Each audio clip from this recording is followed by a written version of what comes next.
literally cannot make this stuff up. Tesla, just barely today, had a recall for over 2 million of their vehicles. Every vehicle with Autopilot they're recalling. Breaking news, Tesla is recalling nearly all their vehicles sold in the U.S. According to the reports, more than 2 million models across the U.S. have been recalled due to defective systems that are supposed to ensure drivers are paying attention while they use Autopilot. The Autopilot can steer, accelerate, and brake automatically in its lane. However, despite the name, it is just a driver assistance system and cannot completely drive itself. In the documents posted on Wednesday, the U.S. safety regulators say the company will send out a software update to fix the problem. The recall comes after a 2-year investigation by the National Highway Traffic System Administration into the series of crashes that happened while they were partially being auto-driven. San Ramon resident said his Tesla crashed into his own home. KRON 4's Charles Clifford spoke with that man. He joins us live from San Ramon with more on that. Charles, strange here. Yeah, very strange. Scary moments last night when this man was just trying to move his Tesla a few feet from the driveway into his house when he says it accelerated. So we are upset, yeah. Laxmana Marpu says that Monday evening he was trying to move his Tesla Model Y from the driveway into his garage when the car suddenly accelerated. He says he tried to stop it, but nothing happened. I tried to hit the brake. It's not stopping. It went like in seconds, like went. The car slammed into the back wall of the garage and broke through into the kitchen. Fortunately, his family was upstairs and nobody was hurt, but the damage is extensive. On the backside, my kitchen is everything broken, like, pieces, like in the refrigerator, everything, Laxmana says the car is most likely a total loss. He had it towed away Tuesday morning. The city of San Ramon inspected the house and yellow tagged it, meaning the family can stay here, but they need to avoid the kitchen and garage. At this point, it's not clear if the crash was the result of a malfunction of the car or some other reason. The exact cause is still under investigation. Marpu says they bought their Tesla last summer and that it's been a good car, but he's not sure if he would get another one. I lost the confidence in Tesla now.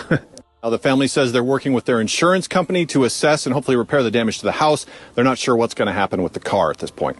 But for now, in San Ramon, Charles Clifford, KRON 4 News. Some of those crashes ended in fatality. So far, the models that it covers are the Y, S, 3, and X, and they were all sold between October 5th, 2012 and December 7th of this year. The software update will include additional controls and alerts to, quote, further engage the driver to adhere to their continuous driving responsibility.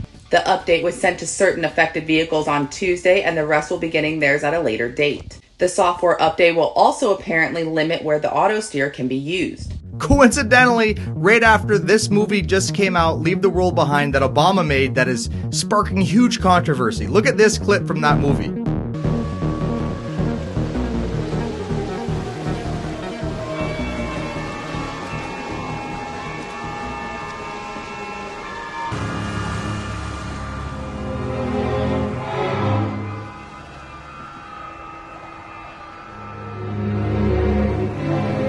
Should we flag them down? Maybe they know something. There's no one in that car!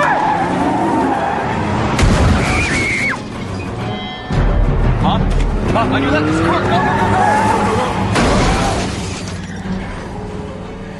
Now, do you think they had anything to do with each other? You think that's just a coincidence, right? Just a conspiracy theory, right? Tesla had over 20 recalls in 1 year, okay? These Teslas are dangerous. I've seen the most insane videos. Check out all of these reasons, all of these videos why I would never buy a Tesla. Check this out. People that are making fun of these new electric car fire extinguishers need to understand something. Electric car fires are an absolute freaking nightmare to put out. The average car fire burns around 1,500 degrees or so. It takes about 1,000 gallons to put out on a bad car fire. Electric car fires are burning upwards of 5,000 degrees and can take up to 40,000 gallons of water to put out. In fact, some of them have been submerged in water for up to 30 days to actually put them out, and sometimes self-igniting up to 3 times before they're extinguished forever. So, whatever the hell they're gonna give us, man, we'll take it, because we're literally fighting against fires that can't be put out. Don't worry, y'all. Teslas are real safe. Gotta not get too close now. It's still popping. Oh! Holy shit.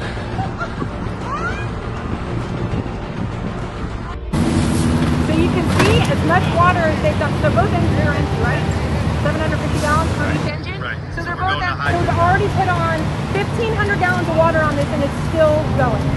And this will burn for how days. dangerous these fires are, right? And why now we've set up, so we've got a water supply here. So now they'll be able to, right over there. So now we'll have a good water supply that'll be going on, and they're just going to continue to do what they can to drown this vehicle and cool it off as best they can. I'm at Electrify America. There's a 350 kilowatt station. I'm consuming roughly 137 kilowatts. It'll fluctuate. Sometimes I can go up to the full 350. But to put this into perspective, an average home consumes 1.25 kilowatts per hour. 135 kilowatts per hour, it's like the equivalent of 106 homes on the grid, just this one station. Now, if I was going to get the full 350 kilowatts like these can supply, that would be the equivalent of 280 homes.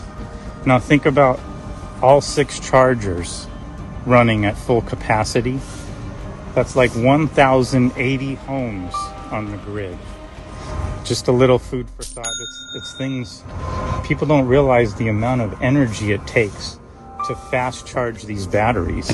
It's a huge amount of electricity, and now you understand why the electric companies can't even supply that much power to one spot. It's like, think of 1,600 homes. Go all electric by 2035. Is it practical to do it now? Well, we can make this whole discussion easy with the 2-letter word, no. There's no such thing, of course, as a zero emissions vehicle. The real question is, where are the emissions associated with the electric car? Because what you do with an electric vehicle is you don't eliminate emissions, you export them somewhere else. You have to dig up about 500,000 pounds of materials to make a single 1,000-pound battery. It takes 100 to 300 barrels of oil to manufacture a battery that can hold 1 barrel of oil equivalent of energy. Just manufacturing the battery can have a carbon debt ranging from 10 tons to 40 tons of CO2. And the plans that are in place to increase the use of batteries will require an increase in production of minerals like lithium, cobalt, zinc.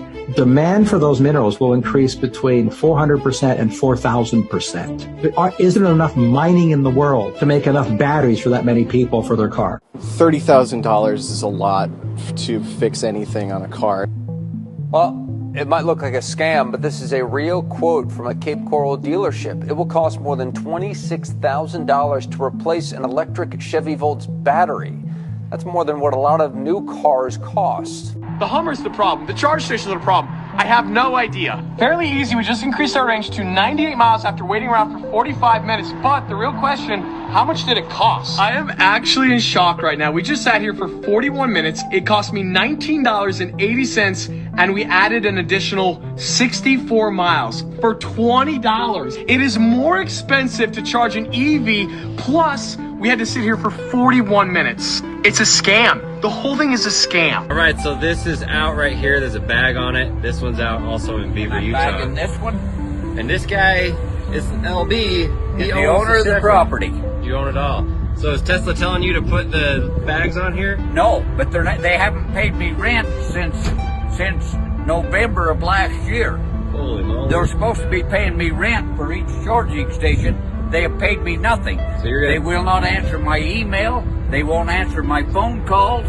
They will do nothing. So therefore, nobody's charging on them until they start paying me what they owe me. So I'm charging on that one over there. You gonna back those ones up soon too? I will eventually. Okay, all right. Well, Tesla summer road trips. Sounds like Beaver, Utah could use some rent being paid, because coming from Salt Lake City, going to St. George, Utah, or coming the other way, this is one of the only supercharging stations. I'm a taxpayer of the town of Ripley. I've been a member of the fire department for almost 40 years. I've been fire chief for 18 years. I have some concerns about the battery energy storage facility and the safety of it. Last June, I sat down with representatives from the fire district, fire department, county emergency services, and representatives from ConnectGen. At that time, I had a list of questions that I posed to them, and 14 months later, I still have no answers. Some of the questions I had about the safety, the response time, The response is going to be coming out of Columbus, Ohio, if there's a problem inside of the fence. Their instructions at that time is we sit outside and wait for 4 hours for them to come. A lot can happen in 4 hours. To me, that's not acceptable to the residents of this town to have to sit and wait for 4 hours. They said no water, but they're putting a 1 million gallon water reservoir on the site. If water is not to be used to extinguish a fire, why do we need a 1 million gallon reservoir? And what happens to the runoff? I want to know the composition of the batteries, what's going to happen if we do have a fire, the runoff from the batteries, is it contained? Is it going to go into the local water system, 20 Mile Creek, or into our neighbors of Pennsylvania is going to receive some of the runoff into French Creek. It's right on the French Creek Basin, and the runoff would come into the Lake Erie, 20 Mile Creek, Gages Gulf, and other concerns. The only copy I have is a draft copy of the emergency response, which is only primary for the construction phase of the facility. You know, we should be concerned with how we're going to handle emergencies. This is all new.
The last thing I want to say, if we all were made to own Teslas, like me, okay, and I decided to speak out and tell the truth and go above and beyond and prove things, right?